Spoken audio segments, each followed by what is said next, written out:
Look what we got here, guys.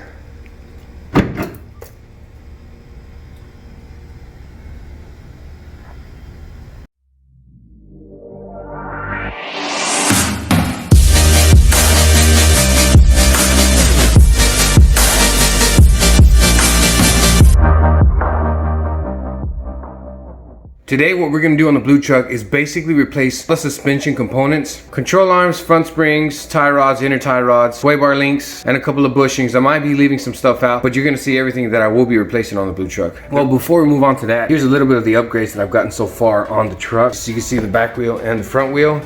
They're mag wheels, made the truck look really nice. They're wider in the back than they are in the front, and they're 20s. I didn't want to go anything higher than that because I already have some rubbing issues, this is why we're doing this in the first place. The truck is way too low, so anytime I have something in the back of the truck, puts too much weight down, starts rubbing on the back tires, and it feels really bumpy. I don't really like how it feels. So what we're gonna do first is go ahead and remove the front wheel because we're gonna work on the front suspension first and get that going. Basically, these bushings are pretty much trash on both ends, even on the bottom control arm, which I can't show you just yet. But we're gonna replace this upper control arm because even the ball joints are leaking and the boots are ripped on most of them. So this whole piece on top is gonna be brand new. So is the bottom. We're gonna go ahead and replace these front springs with stock springs. I do have lowering spindles. So basically what I'm doing now is going to a 2-inch drop in the front and a 4-inch drop in the back. Once we get to the rear, I explain what I'm gonna do there to make that 4-inch drop happen. Right now, I'm sitting at a 4-inch drop in the front and a 6-inch drop in the rear, which is pretty low. So it looks like the first thing I will be doing is getting that shock out. Therefore, there's nothing in the way while I'm disassembling all these parts that are put together. And you can pretty much do this at home as long as you have a jack underneath the truck holding the truck up. And what I'm gonna be using to hold that spring is putting my jack underneath the lower control arm, putting pressure on it just enough to get this spindle out. Then I'm gonna release it slowly so that spring can come out. And I'm pretty sure that spring is lowered. That's why the spacers are in it. So I'm pretty sure there's not that much tension in it. We'll see how it goes when putting the stock ones on because I know those have a lot of tension. Hopefully it's not too hard. So if you've seen on my past video on the shocks that I put on this truck, it's real simple. Basically just undo this bolt and then there's 2 bolts on the bottom on the shock, and that shock should slide right out. And there it is, guys. The shock is already out.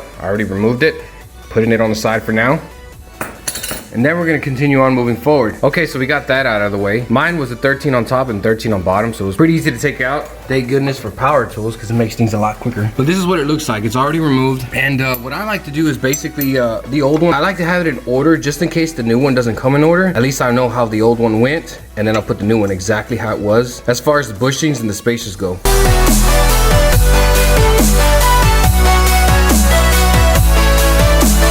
Now that I got that outer tie rod removed, I'm noticing that the sway bar is actually going to be in the way. It looks like all I had to do was remove the sway bar link on the other side and this thing actually dropped further. So now it gives me enough room to get in there. So next thing I'm going to do is attack this brake line hose. It looks like that's also going to be in the way for me to remove that nut. But for now, I got to remove this bracket off of it anyway because it's connected to the brake line. And remember, this control arm is actually coming out. So I'm going to go ahead and remove these 2 bolts and get this out of the way. So I already removed the 2 bolts that are holding the brake line here. The size that I found for these were 11 on top and 11 on the bottom. On the back side, you're gonna have to hold it because it is an actual bolt, so you're gonna have to hold it while you're turning the top ones out. Next thing we're gonna do is remove this cotter pin. To avoid removing this brake line, all I did was tapped it lightly with the hammer just to bend it enough out of the way. As you can see now, I have full access to put that socket. This is a size 27 and I'm pretty sure it's smaller than that, but this is all I have. So it came right off. I'm gonna use a hammer, loosen this, come right out, and I can get the top of the spindle out, and then I can start on the bottom part. You do want to make sure you have a jack underneath lower control arm because we do not know how compressed that spring is. I'm gonna go ahead and loosen the top. Once that comes out, I'm gonna drop the jack slowly to make sure that spring doesn't launch out.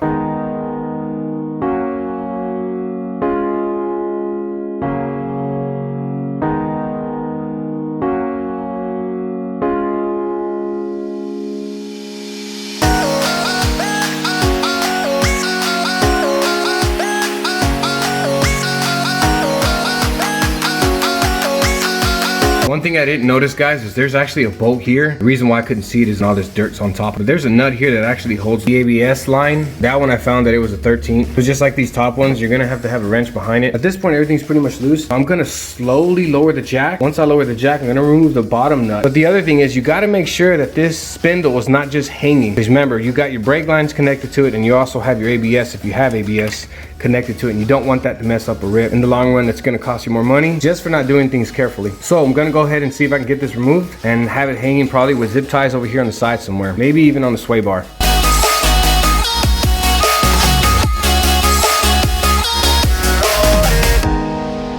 We already have our spindle on the side. I use this trash can. I just flipped it upside down to just hold it, make sure it doesn't go anywhere. The next thing, we could either choose to do the bottom one or the top one first. So it's really just 4 bolts that's really holding it at this point. This spring shouldn't have any tension at this point.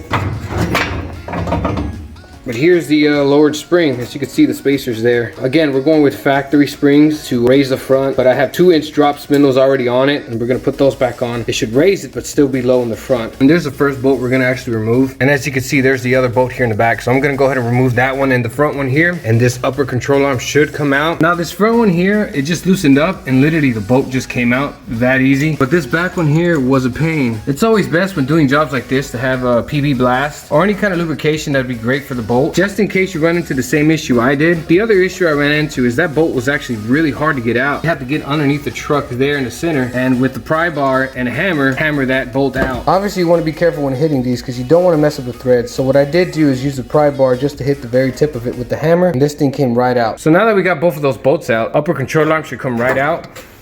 We're gonna continue on. We're gonna remove the lower control arm, and it's the same concept. 1 bolt there, 1 bolt here. Hopefully we don't run into the same issue we did on the top, but we'll see how it goes. All right, so the bottom bolts are now removed. It was a lot easier to do these bottom ones than it was to do the top. Just stick your pry bar right in here and pull up.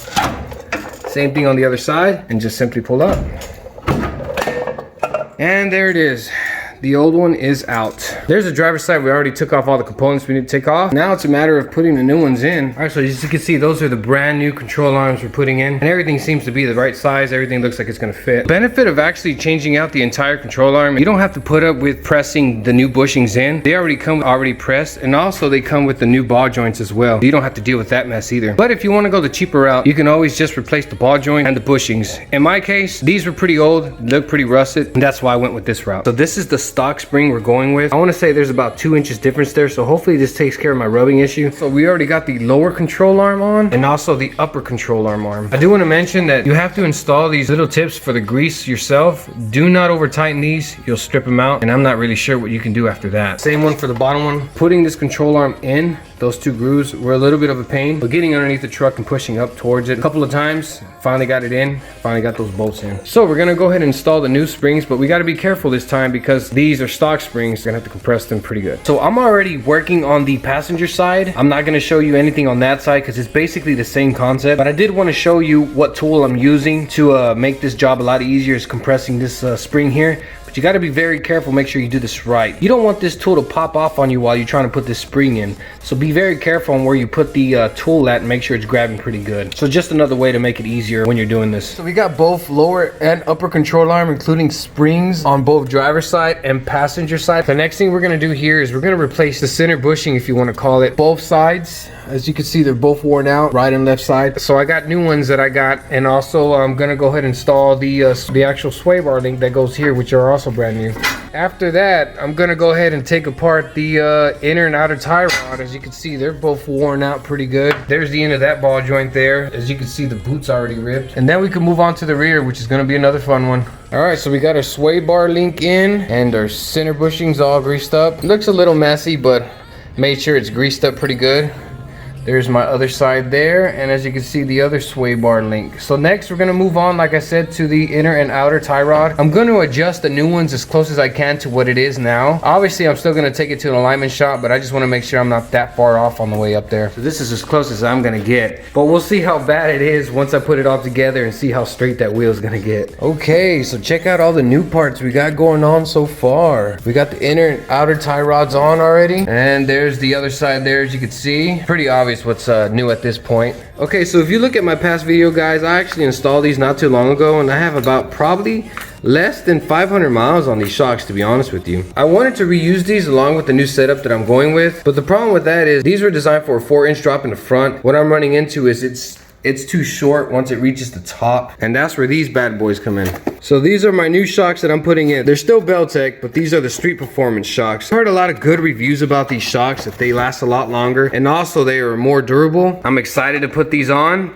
and see what it feels like towards the end. All right, so the final piece is in. We finally got the shock in. I wasn't able to install the cover with it. The hole in the bottom of the control arm where the shock sits in, the hole's not big enough for this to slide in. And I don't mind it too much. It's just really a dust cover, so it's not that big of a deal to me. So now we're just gonna slap the wheels on and drop it down to see what a difference it looks like. Now, obviously it's not gonna sit perfectly on the first time because everything in the front is pretty much brand new, so it's got to adjust itself after driving it a couple times, and eventually the springs itself will settle in like they're supposed to.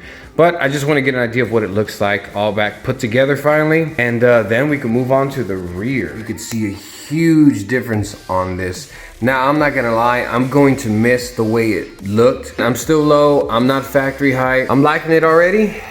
Let's continue moving forward. Okay, so before working on the rear, I had to get the factory U-bolt set up. And the reason for that is, as you can see, currently I have the flip kit on there. When putting these leaf springs back up on top, this bracket will no longer work. So that's why we gotta get the factory set up back on here. Once we do that, we're gonna go back here and remove the stock shackles and then install the drop shackles. So I figured get it sanded down, scratched up pretty good, get it cleaned, put a couple of coats, and then we can get these in. As you can see, the aftermath, it looks a lot better. It looks brand new. Therefore, once we're done, we'll know what we've changed in the back. And just in case you're wondering how I did this, all I did was use a wire brush and scraped up as much as I could. On the small parts, like in the center here, I used a smaller brush here just to get inside the grooves here. You can do it by hand, but you're just gonna be there a lot longer. It doesn't have to be perfect. I put about 3 coats on both sides. So as you can see right now, we already have the rear wheels off and we already got the jack stands down, ready to drop down the axle a little bit. Therefore, we can put those leaf springs above the axle and it shouldn't be that hard. First thing I will be doing is taking off the U-bolts off. All right, so I don't have a deep enough socket to get in here. So what I'm gonna do is I'm gonna use a giant crescent wrench to start turning these down, and I'm gonna get it just far enough down for I can put a short socket and get those right out.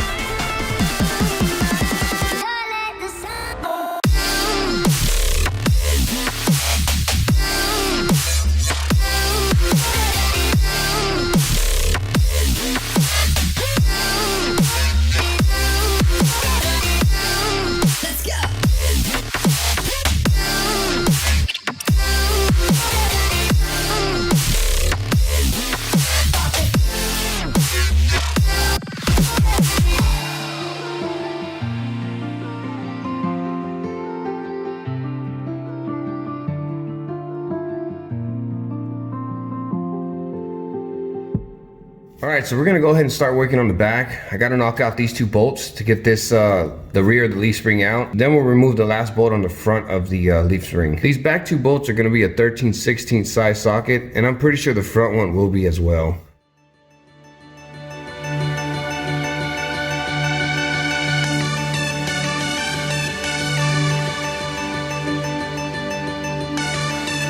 Okay, so we already got the back bolt out. Once I get the leaf spring out, I'm gonna go ahead and remove this outside the vehicle. I just find it a lot easier. I only did the bottom one for now. And as you can see, I got a jack in the center and also jacks on the side. Reason why you want the jack in the center, just in case you got too much tension here, you could always add or remove pressure on the axle. Therefore, it's a lot easier to get that bolt out. There's the bracket that I was talking about in the front of the leaf spring. As you can see there, those are not bolts. Those are the rivets that are on the frame. And I already put a little bit of cardboard all the way around the tank because I don't want to take a chance of sparks going anywhere on the gas tank. So if you decide to do this, just be careful. We're gonna unbolt this and hopefully I have more access to get into those front bolts. The other 2 are more in the front, which those look easier to mess with. It looks like I have more space. The other hard part is gonna be is getting the new bolts to slide in through there, and the gas tank is literally right there. I'm not sure if there's another way, but I'm just gonna go ahead and grind this. I'm just gonna be real careful not to touch them at all. All right guys, and just like that, we got the first leaf spring out of the way. This is part of the drop kit. We're not gonna need this anymore.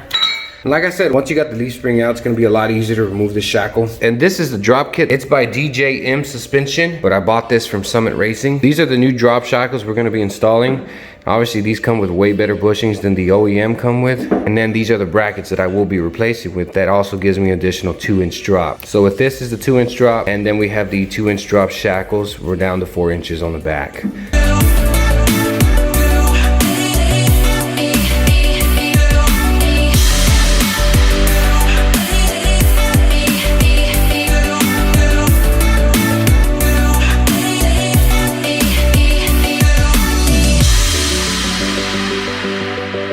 Okay, so this is where I'm at so far. As you can see, I grinded down the rivets as much as I could, and there's the other side there. So the plan is now is, as you can see, they're already cut off. But the more you grind, obviously, the more it's kind of like it semi-welds itself. So there's not much I can do on the grinder from here unless I'm gonna be here for a couple hours trying to get that out. What I did get is this little air chisel. All I'm using the chisel for is just to separate the actual piece from the frame. So hopefully that works. It's completely apart from the actual frame. So I still got to take the other side out. Hopefully I don't have too much trouble on that side either.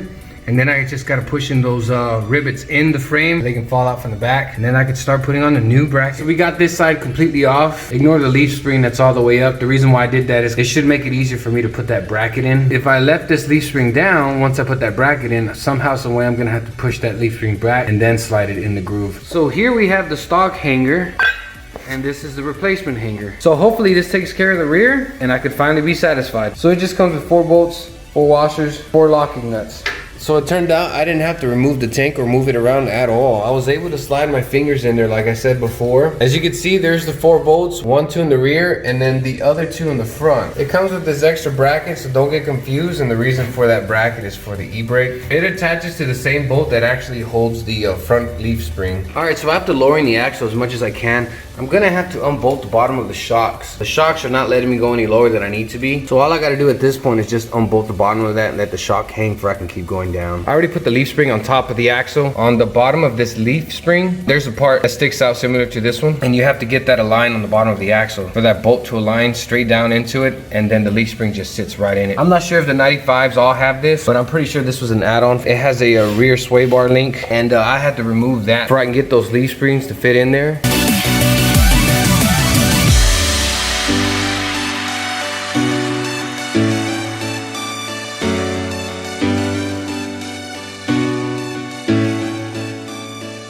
Okay, so I just learned something new. Because I am raising the truck in the back, the sway bar links that I did have on it are really short. So what I'm gonna do for now is just go ahead and remove the sway bar. Maybe later along the line, find some long ones and put this sway bar back on. So what I'm gonna do next, disconnect the rear shocks and put in our new Beltec Street Performance shocks.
do want to mention, if you notice in the beginning of this video, the sway bar was actually upside down. I didn't know that until later on doing some research. Some people flip it to make it more stiff. However, because I raised it 2 inches in the front, it would no longer let me leave it the way it was. It was rubbing on the tie rod. Also, all I had to do was flip that upside down. So this is actually about a month later after I've already finished the setup. And the only reason I wanted to wait this long is I wanted the suspension to actually settle down to see what it actually looks like. As you can see, it's a big difference from the beginning of the video till now. And again, I'm gonna agree with it looked a lot better when it was slammed. Now I feel like I could actually use the back of the truck. It's a huge difference when I put a bike in the back now. And for any reason I need to get under there, it's a lot easier. As you can see, I got a lot more space down there.